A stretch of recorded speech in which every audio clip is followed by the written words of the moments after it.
হ্যাঁ গো, তোমরা সব ভালো আছো তো?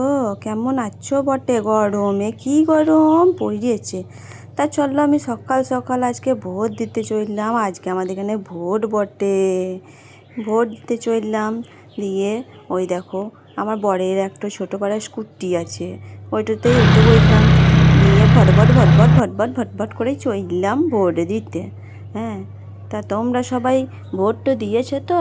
বিবেচনা করে ভোট তো দিও এবার। আমাদের দেশের যেন ওখানে উন্নতি ফুন্নতি হয়। কি অবস্থা ওই দেখো, চললাম সামনে কত লোকজন দেখো গো।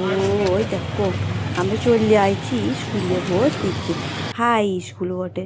ওখানে তো ফোন ঢুকতে দেয়নি, এলাও নাই, তাই তোমাদেরকে দেখাইতে পারলাম না। ওই দেখো, পাশে একটা মন্দির ছিল, মায়ের মন্দির। ওখানে বড় ঠাকুরের মন্দির বটে, বড় ঠাকুরও আছে। তারপরে আমাদের বজরংবলী আছে। তো সবাইকে খানিক দর্শন করলাও তোমরা। মায়ের রূপখানা দেখো একবার, কি বলবো, মায়ের রূপখানা দেখে চোখ সরাইতে মন করে না গো। এত সুন্দর রূপ করেছে মায়ের, কি বলবো সত্যি।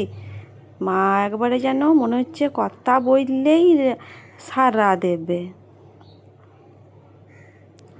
ওই দেখো, এইদিকে আমাদের বসে আছেন স্বয়ং আমাদের বজরংবলী, পবনপুত্র হনুমান বসে আছে। আর ওইখানে বড় ঠাকুর আছে, আমাদের গ্রহরাজ শ্রী শ্রী গ্রহরাজ মহারাজও আছেন। তো সবাইকে আশীর্বাদ চেয়ে নিলাম আর বললাম যে দেশটা খানিক দেখো, এবার উন্নতি মুন্নতি কইরো। এবার চললাম, বাড়ি চলে গেলাম। চলো টাটা।